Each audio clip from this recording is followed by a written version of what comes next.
योजना आहेत त्या सर्वसामान्य गरिबांपर्यंत कुठल्याही योजना या ठिकाणी मोदी सरकारच्या पोचलेल्या नाही आहेत। त्याच्यामुळं आज सर्वसामान्य जनतेला गोरगरिबांना या ठिकाणी फक्त 5 किलो तांदूळ या सरकारने दिले, याच्यापेक्षा दुसरं कोणत्याही सुविधा या सरकारने दिलेल्या मोदी सरकारने दिलेलं नाही। हे या सरकारचं यश आहे का अपयश आहे? आता जनता ठरविली यश आहे की अपयश आहे। आणि म्हणून जे स्वतःला विश्वगुरू म्हणवतात त्यांच्या देशामध्ये 5 वर्ष 80 कोटी जनतेला फुकट अन्न द्यावं लागतंय, ही खरं म्हणजे लाजिरवाणी गोष्ट आहे। ते उमेदवार आहेत जे पैशाच्या समोर लढणार आहेत। तटकरे आणि रामदास कदमच्या पैशाच्या समोर लढणारे हे उमेदवार आहेत, पैशाची माती करणार आहे। खूप मोठे आपण म्हणतो त्यांना मोठे आम्हीच केले बरं म्हणून ते मोठे झालेले आहेत, पण ते आपलं अस्तित्व विसरलेले आहेत, आपली ओळख विसरलेले आहेत आणि म्हणून भरकटलेले आहेत। त्यामुळे भरकटलेल्या नेतृत्वाची चिंता करायची अजिबात गरज नाही। रामदासभाई कदमनी खूप निधी आणलेली आहे, तर ते निधीचे पैसे कुठे तुमच्या गावात लागलेले आहे काय? कुठे 1 रुपया ना आमच्याकडे नाही। 1 रुपया रामदासबाईंनी अजिबात नाही काही रामदासबाईंनी काहीच नाही केलं। अहो पण कोकणाचं नाव काय केलेलं नाही। कोकणाचं सगळ्यात मोठं चेहरं अख्ख्या महाराष्ट्रात रामदास कदम आहे, माहिती आहे तुम्हाला? ऐकून माहित आहे सुद्या ना साहेब, ज्याच्याकडे पैसा आहे तोच मोठा आहे। कारण रामदासबाईनं नाही म्हटलं तरी आज 25 पिढ्या त्यांच्या बसून खातील एवढा त्यांनी पैसा कमवला आहे। फुरुस गावात 2 आठवड्यात एकदा पाणी येतं। आठवड्यातून एकदा पाणी येतं तुमच्या गावात। कोणी ऐकलेलं तटकरे साहेबांचं सिंचन घोटाळ्यात नाव? आम्ही ऐकलेलं आहे, ऐकलेलं आहे, बरोबर। तरीनी अजित पवार। अच्छा, गीते साहेबांचे कोणत्या घोटाळ्यात त्यांचं नाव ऐकलेलं आहे काय? काहीच नाही, कोणीच असेल तर फक्त मुंडे खाली करा। नाही आहे। 5 वर्षात तटकरे साहेबांनी काय या रस्त्यावर काही केलं नाही। तटकरे साहेबांनी तोंड पण दाखवलं नाही आणि हे गद्दार लोक आहेत। सांगायचं तात्पर्य हे गद्दार आहेत। आज उद्धव बाळासाहेब ठाकरे यांच्या पाठीमध्ये खंजीर खुपसून आज 70,000 कोटीचा भ्रष्टाचार या लोकांनी केला आहे। मित्रांनो, आपल्या मागे जो ताफा आहे हा माजी खासदार आनंद गीते साहेबांचा ताफा आहे। रायगड मतदारसंघाचे आनंद गीते साहेब आधी ते खासदार होते, आता सुनील तटकरे साहेब खासदार आहेत आणि हे त्यांचं मूळ गाव तिसंगे, गीतेवाडी म्हणून म्हणतात याला। तर पण गीतेवाडीत त्यांनी आत्ता जस्ट भेट दिली आणि त्यांच्या गाडींचा ताफा आत्ता जस्ट निघालेला आहे। आपण गीतेवाडींच्या जनतेशी आता चर्चा करूया, विचारूया की तुमच्या गावातले झालेले कितीदा खासदार झाले गीते साहेब? 6 वेळा खासदार झाले, बरं। आणि तुमच्या गावात येणारा रस्ता, त्या रस्त्याने एक मीडियाची गाडी आलेली आहे, काय म्हणणार त्या रस्त्याबद्दल? रस्ता संघी कसा आहे रस्ता? चांगला आहे? रस्ता चांगला आहे। आगीते साहेबांनी रस्ता करून दिलेला आहे। बरं पहिल्या टर्मला ज्या वेळेला खासदार झाले बरं त्यावेळेला रस्ता हा केला आहे। आज नाही म्हटलं तर ब्रिटिशकालीन तो ब्रिज होता, त्या ठिकाणी ST येणं मुश्किल होती आणि त्या व्यवस्थेमध्ये ग्रामस्थांनी तक्रार करून तो रस्ता त्या गीतेसाहेबांनी एक ब्रिज मोठा आज नाही म्हटलं 100 वर्ष टिकेल या पद्धतीने तो गीतेसाहेबांनी केला आहे। गीते साहेबांच्या काळात झालं, म्हणजे मागच्या 5 वर्षात तटकरे साहेबांनी काय या रस्त्यावर काही केलं नाही।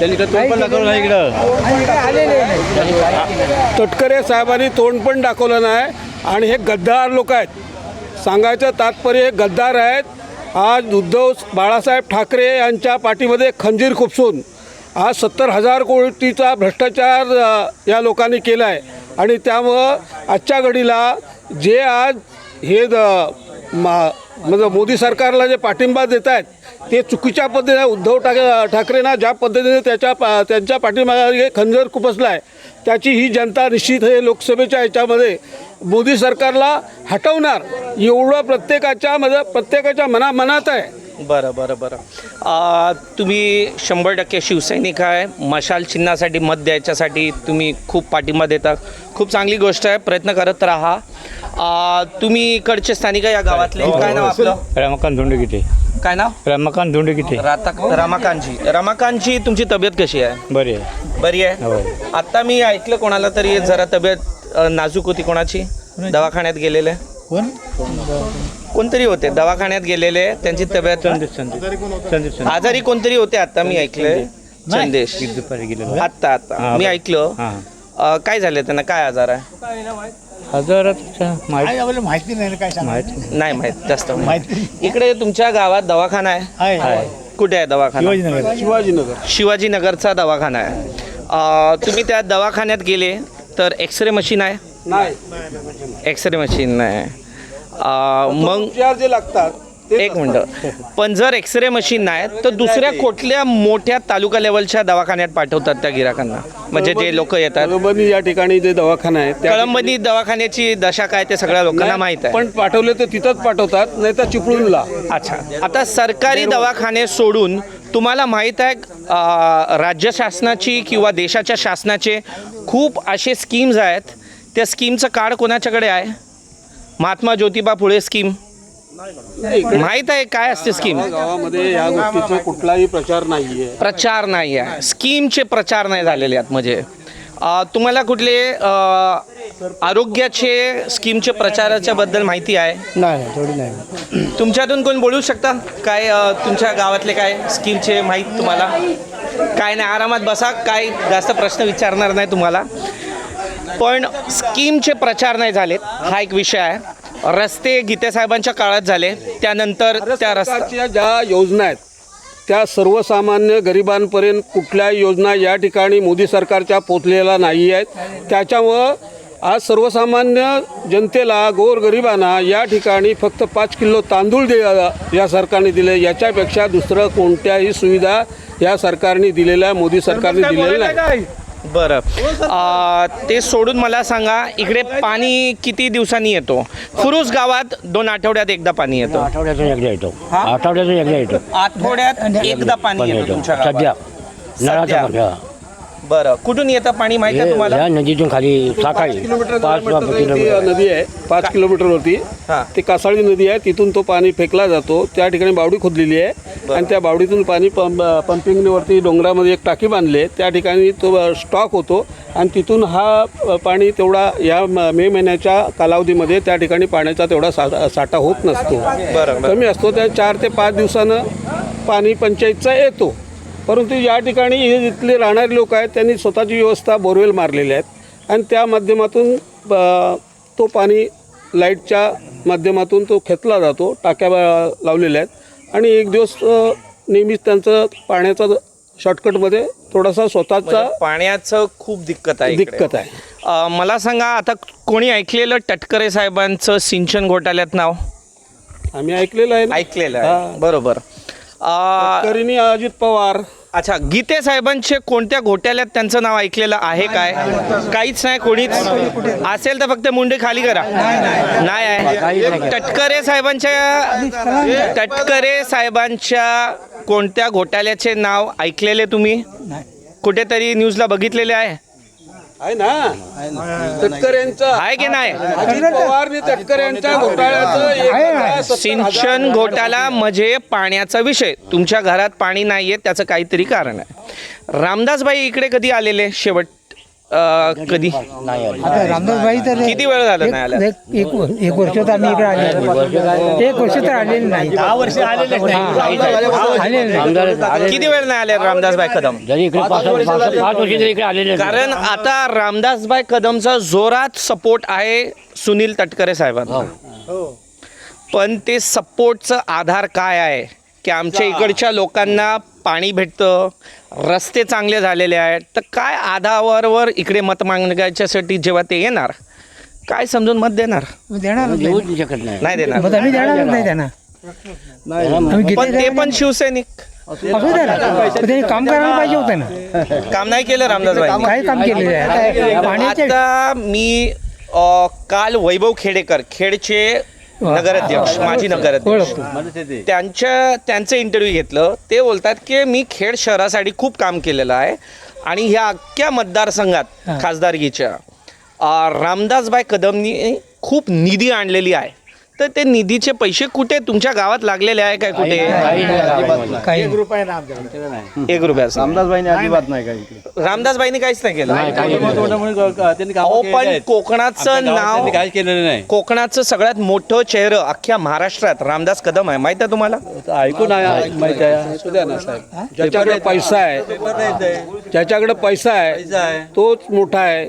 कारण रामदासबाईनं नाही म्हटलं तरी आज 25 पिढ्या त्यांच्या बसून खातील एवढा त्यांनी पैसा कमवला आहे. ते कुणाच्या जीवावरती? उद्धव बाळासाहेब ठाकरे, बाळासाहेबांच्या जीवावरती हा सर्व हे झाला आहे. आणि त्याच व्यक्तीनं आज जर बाळासाहेबांच्या मुलाच्या पाठीमध्ये खंजीर खुपसला असेल तर ह्याच्यापेक्षा दुसरं काय दुर्दैव असू काय शकतं? गीते साहेबांचा जन्म या गावात झालं. याच गावचे आहेत. अच्छा, तुमच्या गावाचे मुंबईला झालं, पण त्यांचं मूळ गाव हेच आहे कितेवाडी. हे सगळं एकच घर आहे. सगळे भाऊ की सर्व बरं. भावकी आहे. सगळे भाऊ आहे. मला सांगा, गीते साहेब खासदारकीला उभे आहेत बरोबर, त्याआधी खूप वेळी खासदार झालेले आहेत, पण आता जे पैशाचा जोर असतो ना तेच दिसून येतो. मुंबईवरून येताना अख्ख्या रस्त्यात जोरदार बॅनरबाजी तटकरे साहेबांची आहे. इलेक्शनच्या काळात खूप पैसा वाटला जातो, गीते साहेबांची काहीच पैसे नाही वाटायला. आता तुम्ही परिस्थिती बघितली, मोजून 3-4 लेमक्या गाड्या होत्या. तर अशा परिस्थितीत लोक मत देताना जेव्हा ते जोरात बॅनरबाजी बघतात आणि पैसे बघतात रामदासबाईंचे, टटकरेंसाठी जे फेकणार आहेत किंवा टटकरे साहेब फेकणार आहेत, त्याच्यासमोर गीते साहेब कसे निवडून येतील? तिसंगे गावात येतील, बाहेर कसे येतील? एक आहे, तुमची ग्रामदेवता, कुलदेवता एवढी लोकांनी आता अनुभव घेतलेला आहे ना. फक्त पैसे देतात, बाकी कामं कुठे काय त्यांनी काय केलेले आहेत. इकडे आलाच नाही. टटकरे साहेब इकडे कधी कधीच नाही. सुनील तटकरी कधीच नाही आलेले इकडे, अजिबात नाही. 5 वर्षामध्ये काय याच्यापूर्वी पण नाही.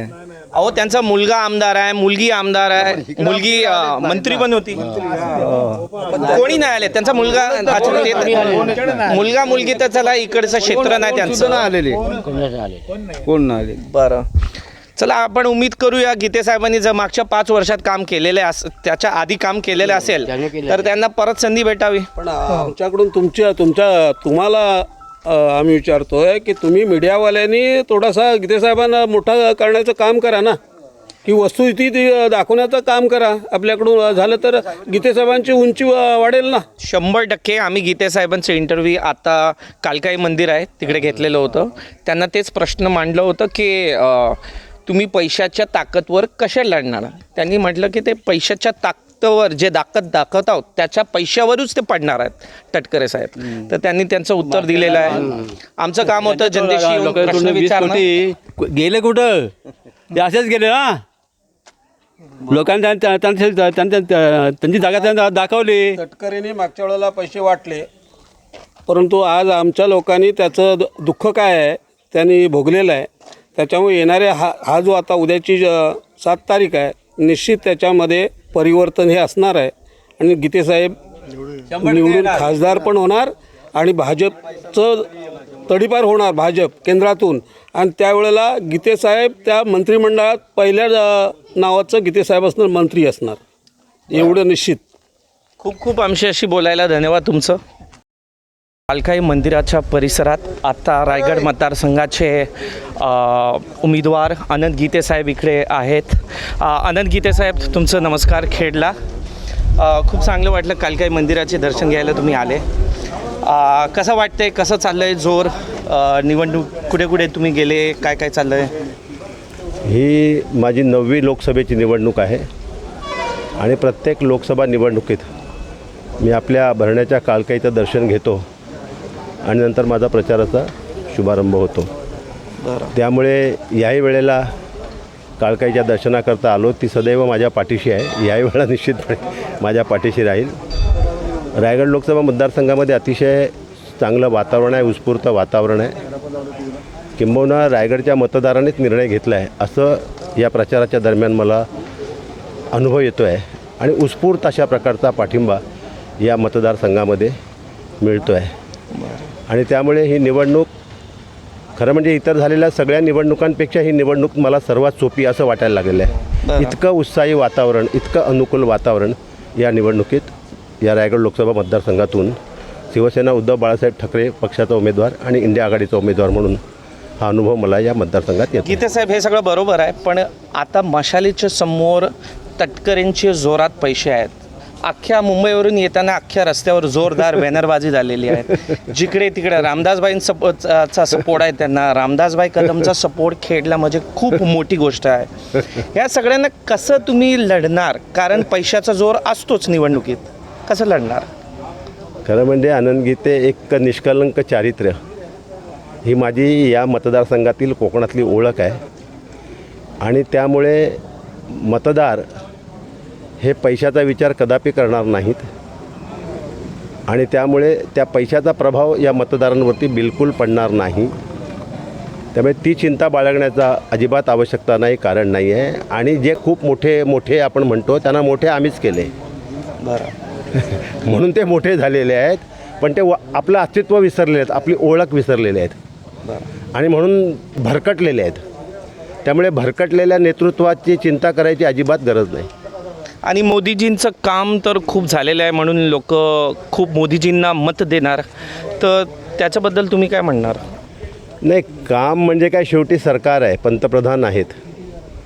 कुठलंही सरकार असो, सरकारला जी आपली कर्तव्य पार पाडायची ती पार पाडावीच लागतात. सरकार पार पाडतच असतं. प्रश्न असतो की त्या सरकारचं नेतृत्व करणारा नेता कुठलं ध्येय आणि धोरण स्वीकारतो आणि त्या धोरणाचा सामान्य जनतेला काय लाभ होतो, गोरगरिबांना काय लाभ होतो. या 10 वर्षात गोरगरिबांना काय लाभ झालेला मला दिसत नाही, पाहायला मिळत नाही. आणि त्याचं उत्तम उदाहरण म्हणजे स्वतः पंतप्रधान मोदी आहेत. कारण त्यांनी या निवडणुकीत जाहीर केलं आहे की 80 कोटी जनतेला आम्ही मोफत अन्नधान्य पुरवतो आहे आणि पुढली 5 वर्ष 80 कोटी जनतेला आम्ही मोफत अन्नधान्य पुरवणार आहोत. याचा अर्थ असा आहे की 140 कोटी या लोकसंख्या असलेल्या देशातली 80 कोटी जनता आजसुद्धा दारिद्र्य रेषेच्या खाली आहे, गरिबी रेषेच्या खाली आहे, 2 वेळच्या अन्नाला मोताद आहे. आणि म्हणून फुकट अन्न देण्याची वेळ सरकारवरती येत आहे. हे या सरकारचं यश आहे का अपयश आहे? आता जनता ठरवेल यश आहे की अपयश आहे. आणि म्हणून जे स्वतःला विश्वगुरू म्हणवतात त्यांच्या देशामध्ये 5 वर्ष 80 कोटी जनतेला फुकट अन्न द्यावं लागतं आहे. ही खरं म्हणजे लाजिरवाणी गोष्ट आहे. गीतेसाहेब, एक शेवटचा प्रश्न. लोक नेहमी बोलतात की मोदीजींच्या समोर कोण, चेहरा कोणता, तर तशा लोकांना तुम्ही काय उत्तर देणार? खरं म्हणजे कोणामुळे काही कुणाचं अडत नाही.